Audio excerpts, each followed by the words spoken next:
인터넷이나 유튜브에서 자녀에게 10억까지 무상증여라는 것을 볼 수 있습니다. 이것이 바로 조세특례제한법에서 인정하는 가업승계 증여세 특례입니다. 대상 기업은 중소기업과 매출액 5천억 원 미만의 중견기업으로 회사 대표인 증여자가 10년 이상 경영을 해야 합니다. 증여재산 중에서 10억까지는 세금이 없고 120억 원까지는 10%의 세율, 120억 원 초과되면 20% 세율이 적용됩니다. 증여할 재산은 주식이어야 하므로 중소기업의 가업승계에 유리합니다. 주식 이외의 현금, 부동산 등은 해당이 안됩니다. 가업승계 증여특례는 가업의 안정적인 승계와 경영의 지속성을 도모하기 위해 도입된 제도입니다. 이것은 가업에 종사하는 후계자에게 가업 재산을 증여할 때 적용되어 증여세 부담을 줄일 수 있는 조세 혜택입니다. 후계자는 증여받은 재산을 일정 기간 보유하며 가업에 종사해야 하며 3년 이내 대표자에 취임하고 5년간 대표직을 유지해야만 이 혜택을 받을 수 있습니다. 이것은 중소기업 및 가족기업의 세대 간 전환을 원활히 하고 기업의 지속 가능한 성장과 함께 국가 경제에도 기여할 수 있는 토대를 마련합니다. 가업의 승계에 대한 증여세 과세특례 제도는 중소기업 및 중견기업 경영자의 고령화에 따라 생전의 자녀에게 가업을 계획적으로 사전에 상속할 수 있도록 지원함으로써 가업의 영속성을 유지하고 경제 활력을 도모하기 위한 제도입니다. 가업 상속 전에 사업 무관 자산 정리의 필요성이 있죠. 가업 승계를 하던지 가업 상속을 하던지 모두 회사의 사업 무관 자산은 특례에서 제외됩니다. 가업 승계 계산에서 단순히 제외만 되는 것이 아니라 사업 무관 자산 비율은 일반 증여세 신고도 해야 합니다. 계산 공식 중 가업 승계 주식에서 사업 무관 비율을 제외한 금액은 가업 승계로 사업 무관 금액은 일반 증여입니다.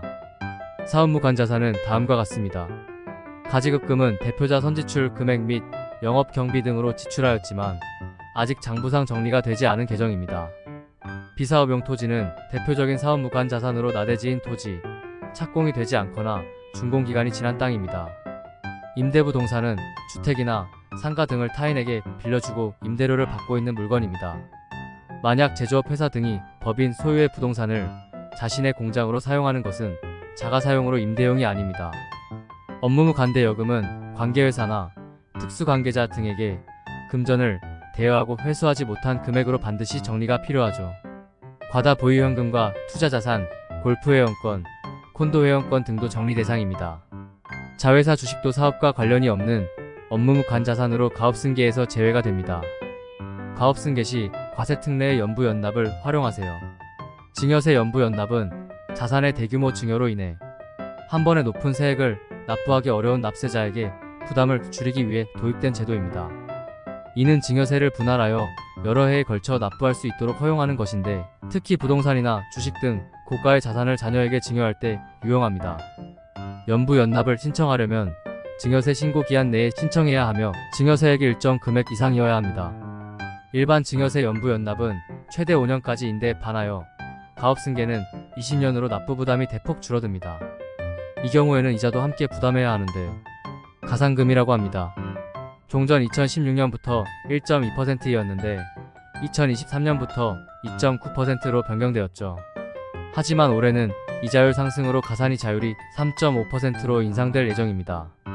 연부연납은 각 연도의 납부 기한을 준수해야 하며 기한을 넘기면 가산세가 부과될 수 있습니다. 가산세는 가산금하고는 다른 성격입니다.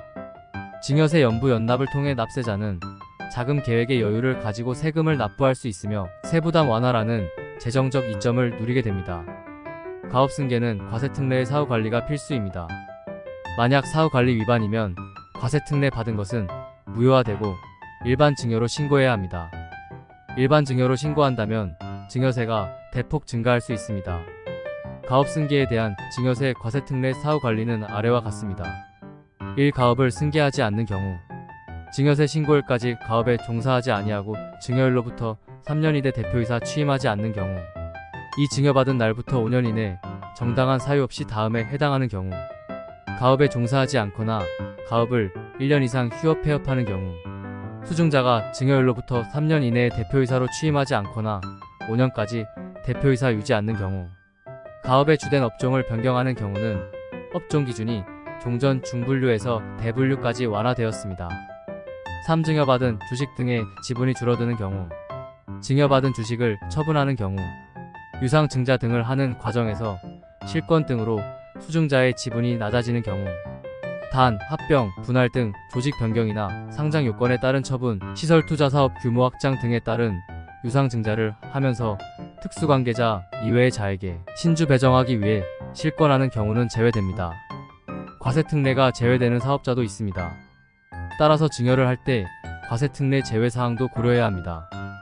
증여자나 수증자가 탈세나 회계 부정으로 증여, 벌금형을 받으면 과세특례가 배제됩니다.